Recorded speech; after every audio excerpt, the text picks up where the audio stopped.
আসসালামু আলাইকুম শিক্ষার্থীরা, আশা করি ভালো আছো, সুস্থ সুন্দর আছো। সবাইকে স্বাগত জানাচ্ছি বাংলা ব্যাকরণ বইয়ের পরিচ্ছেদ 23-এর অনুসর্গ আজকে আমরা পড়ব। অনুসর্গ বাক্যের কোথায় বসে, শব্দের কোথায় বসে, সেটাই এর মূল আলোচ্য বিষয়। পড়া শুরু করি। যেসব শব্দ কোনো শব্দের পরে বসে শব্দটিকে বাক্যের সঙ্গে সম্পর্কিত করে সে সব শব্দকে অনুসর্গ বলে। আমরা এর আগে অনুসর্গ পড়েছিলাম। অনুসর্গ কিন্তু শব্দের শুরুতে বসে আর তোমার উপসর্গ, আর অনুসর্গ বসে হচ্ছে শব্দের শেষে। এখানে আমরা তাহলে বুঝতে পারছি কি, যে শব্দ কোনো শব্দের পরে বসে শব্দটিকে বাক্যের সঙ্গে সম্পর্কিত করে। শব্দের সাথে তো বাক্যের একটা নিবিড় সম্পর্ক থাকে, সেটা তোমরা জানো। যে ওই শব্দটাকে যখন বাক্যের সাথে সম্পর্কিত করে সেই শব্দকে অনুসর্গ বলে। যেমন মোট কথা হচ্ছে শব্দের পরে বসে শব্দটিকে বাক্যের সাথে সংযুক্তি করে, সেটাই হচ্ছে অনুসর্গ। যেমন সে কাজ ছাড়া কিছুই বোঝে না, এই বাক্যে ছাড়া একটি অনুসর্গ। সে কাজ ছাড়া, সে কাজ কিছুই বোঝে না, এটা হলে তো আমাদের বাক্য হতো না। এই ছাড়া অনুসর্গটা যুক্ত হয়ে এখানে একটি এই বাক্যের সাথে কাজকে সংযুক্ত করেছে, এটি একটি অনুসর্গ।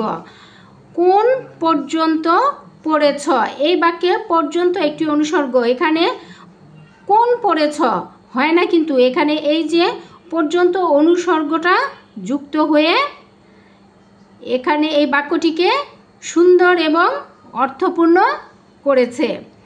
কয়েকটি অনুসর্গের উদাহরণ: অপেক্ষা, অবধি, অভিমুখে, আগে, উপরে, করে, কর্তৃক, কাছে, কারণে, ছাড়া, জন্য, তরে, থেকে, দারুণ, দিকে, দিয়ে, দ্বারা, ধরে, নাগাদ, নিচে, পর্যন্ত, পানে, পাশে, পিছনে, প্রতি, বদলে।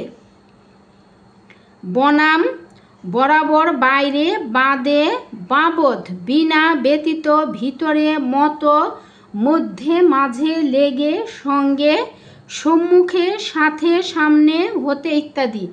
এগুলো হচ্ছে অনুসর্গ কিছু।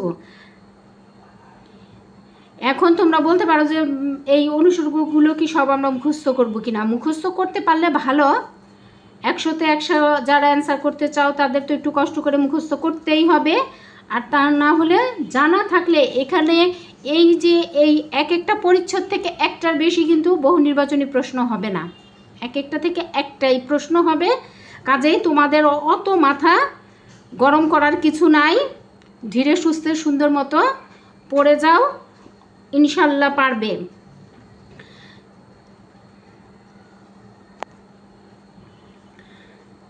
যেসব শব্দের পরে অনুসর্গ বসে সেসব শব্দের সঙ্গে কে, র ইত্যাদি বিভক্তি ও যুক্ত হতে পারে। বলছে ওইটা তো আমাদের স্বাভাবিক অবস্থা, স্বাভাবিক সংজ্ঞা, কিন্তু কিছু কিছু ক্ষেত্রে এখানে বিভক্তি যুক্ত হয়। বিভক্তিগুলো হচ্ছে কে আর র। যেমন তোমাকে দিয়ে এ কাজ হবে না, এই যে তোমাকে, এই যে কে আসছে এটা বিভক্তি শব্দের শেষে। দিয়ে, এখানে কিন্তু একটা এ আছে দিয়ের শেষে, এই এটাও কিন্তু বিভক্তি। তোমাকে দিয়ে এ কাজ সম্ভব। আচ্ছা, তারপরে বলছে সে পরীক্ষার জন্য পড়ছে। পরীক্ষার এই যে বয়শূন্য র, এটা কিন্তু বিভক্তি। এখানে জন্য, এখানে একটা অবিভক্তিও আছে, কিন্তু এখানে মূলত বইয়ে তোমাদেরকে কে বিভক্তি আর র বিভক্তিটাই দেখাচ্ছে যে সে কেন পড়ছে, পরীক্ষার জন্য পড়ছে। অনুসর্গকে দুই ভাগে ভাগ করা যায়, বেশি ভাগ নাই এর। সাধারণ অনুসর্গ একটি, আরেকটা হচ্ছে ক্রিয়াজাত অনুসর্গ। এখন দেখি এই ভাগ দুটিকে। সাধারণ অনুসর্গ, যেসব অনুসর্গ ক্রিয়া ছাড়া অন্য শব্দ থেকে তৈরি হয় সেগুলোকে সাধারণ অনুসর্গ বলে। যেসব অনুসর্গ, এই যে অনুসর্গগুলো আমরা পড়লাম, এই যে অনুসর্গগুলো, এগুলো ক্রিয়া ছাড়া অন্য শব্দ থেকে তৈরি হয়। এখানে তো ক্রিয়া ছাড়া অনেক অন্য শব্দ আছে না, আছে এগুলোর মধ্যে, সেটাই বলা হয়েছে যে ক্রিয়া ছাড়া অন্য শব্দ থেকে তৈরি হয় সেগুলো হচ্ছে সাধারণ অনুসর্গ। যেমন উপরে, মাথার উপরে নীল আকাশ, এই উপরে হচ্ছে সাধারণ অনুসর্গ, এটা কিন্তু কোনো ক্রিয়া না। কাছে, কাছেও কিন্তু কোনো ক্রিয়া না, কার কাছে গেলে জানা যাবে, কাছেও কিন্তু কোনো ক্রিয়া না। জন্যে, এটাও কিন্তু ক্রিয়া না।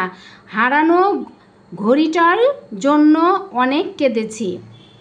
তারপর বলছে দ্বারা, এগুলো কিন্তু উদাহরণ। দ্বারা এমন কাজ তোমার দ্বারা হবে না, এই যে দ্বারা, এটাও কিন্তু ক্রিয়া না। বনাম, আজ বাংলাদেশ বনাম ভারতের খেলা, এই যে বনাম, এটাও কিন্তু ক্রিয়া না। ক্রিয়া কোনগুলো একটু স্মরণ করি আমরা।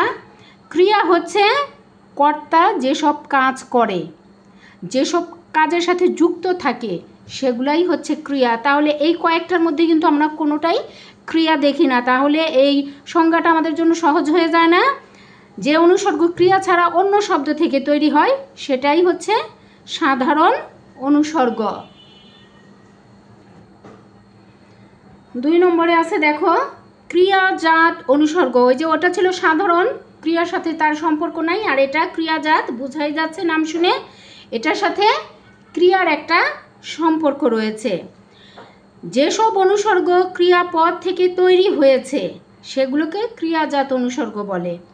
যেমন করে, ভালো করে খাও, করে মানে এটা হচ্ছে কাজ, থেকে, করে মানে করা, থেকে, ঢাকা থেকে বরিশাল যেতে পদ্মা নদী পার হতে হয়, এই যে থেকে, এটা কিন্তু ক্রিয়া।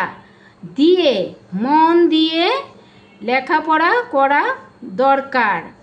ধরে, বহুদিন ধরে অপেক্ষা করে আছি। বলে, সে সঙ্গে যাবে বলে তৈরি হয়ে এসেছি। এই হলো আমাদের ক্রিয়াজাত অনুসর্গের উদাহরণ। এখন আমরা একটু ক্রিয়া অনুসর্গের সামারিটা দেখি। সামারিতে বলতে গেলে বলা যায় যে যেসব শব্দ কোনো শব্দের পরে বসে, যেসব শব্দ কোনো শব্দের পরে বসে সেই শব্দটিকে বাক্যের সঙ্গে সম্পর্কিত করে সেটাই হচ্ছে অনুসর্গ। যেমন সে কাজ ছাড়া কিছুই বোঝে না, একটা উদাহরণ দিলাম। আর অনুসর্গ কখনো কখনো অনুসর্গের শব্দের পরে অনুসর্গ বসে, সেসব শব্দকে সঙ্গে কে, র ইত্যাদি বিভক্ত যুক্ত হয়। শব্দের পরে কিছু কিছু অনুসর্গ বসে, সেগুলোর সাথে কে এবং র যুক্ত হয়। যেমন তোমাকে দিয়ে এ কাজ সম্ভব, উদাহরণ। আর অনুসর্গ 2 ভাগে বিভক্ত, সাধারণ অনুসর্গ, ক্রিয়াজাত অনুসর্গ। সাধারণ অনুসর্গ হচ্ছে যেসব অনুসর্গ ক্রিয়া ছাড়া অন্য শব্দ থেকে তৈরি হয় সেগুলোকে সাধারণ অনুসর্গ বলে। যেমন এই যে উপরে, কাছে, জন্যে, দ্বারা, বনাম ইত্যাদি। আর ক্রিয়াজাত অনুসর্গ হচ্ছে তোমার যেসব অনুসর্গ ক্রিয়াপদ থেকে তৈরি হয় সেগুলোকে ক্রিয়াজাত অনুসর্গ বলে। যেমন করে, থেকে, দিয়ে, ধরে, বলে ইত্যাদি। আচ্ছা, তোমাদের বোর্ড বইয়ের অনুশীলনীতে কিছু বহু নির্বাচনী থাকে, আমরা সেটা একটু আলোচনা করি। অনুসর্গকে কত ভাগে ভাগ করা যায়? 2 ভাগে, এইমাত্র আমরা পড়লাম। এটা কিন্তু অনুসর্গ চ্যাপ্টারটা ছোট এবং খুব সহজ। সাধারণ অনুসর্গের প্রয়োগ ঘটেছে কোনটিতে? এই যে মাথার উপরে নীল আকাশ, এটা উপরে, এটা কিন্তু সাধারণ অনুসর্গ। আর এই যে করে, ধরে, দিয়ে, এগুলো কিন্তু ক্রিয়া উপসর্গ। নিচের কোনটিতে ক্রিয়াজাত অনুসর্গের প্রয়োগ ঘটেছে? এবার আমরা দেখব যে তুমি আসবে বলে দাঁড়িয়ে আছি, এই যে এই বলেটা কিন্তু বলা, কওয়া, এগুলো হচ্ছে ক্রিয়া, কাজে এটা ক্রিয়াজাত অনুসর্গ। আর এই যে কাছে, দ্বারা, সামনে, এগুলো হচ্ছে সাধারণ অনুসর্গ। কোনটি অনুসর্গের উদাহরণ? অভিমুখে, কাছে, ওই যে আমরা কতগুলো অনুসর্গ দেখেছি না, সেখানে এগুলো আছে।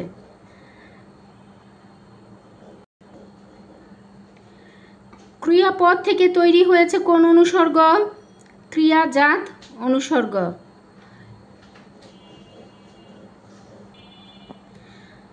এবার তোমাদের জন্য আরও কিছু নমুনামূলক ওই যে বহু নির্বাচনী প্রশ্ন, আশা করি তোমরা এই বইয়ের রিডিং এবং এই প্রশ্নগুলো পড়লে এখান থেকে কমন পাবে।